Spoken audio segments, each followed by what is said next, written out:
সত্যি হলো আশঙ্কা, শেষ হচ্ছে জি বাংলার টপার ধারাবাহিক। আর কোনো গুঞ্জন নয়, 2 বছরেরও বেশি পুরনো ধারাবাহিক নিম ফুলের মধু নিয়ে চূড়ান্ত সিদ্ধান্ত নিয়ে নিল চ্যানেল কর্তৃপক্ষ। রাত 8টার স্লটে প্রথম থেকেই দুর্দান্ত টিআরপি তুলেছে নিম ফুলের মধু, কিন্তু কিছুদিন আগে স্লট বদলানোয় প্রভাব পড়ে টিআরপিতে।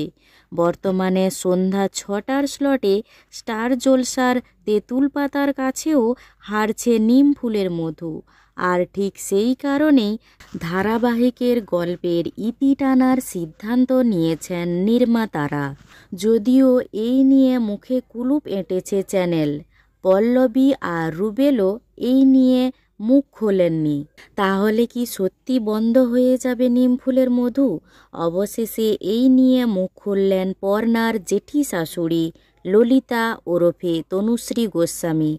নিজের ইনস্টাগ্রামে সরস্বতী পুজোর ছবি শেয়ার করতেই এক নেটিজেন অভিনেত্রীকে জিজ্ঞাসা করেন, সবাই বলছে নিম ফুলের মধু শেষ হয়ে যাবে, এটা কি সত্যি?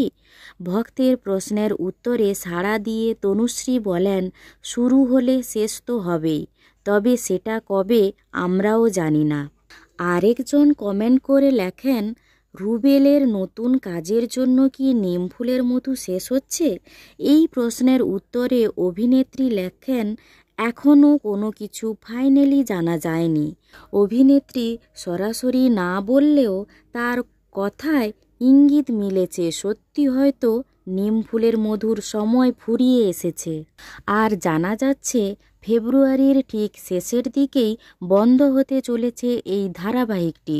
শুধু তাই নয়, নতুন ধারাবাহিক নিয়ে ফিরছেন রুবেল। এ ব্যাপারে বিস্তারিত জানতে PU14 পেজটি ফলো করুন।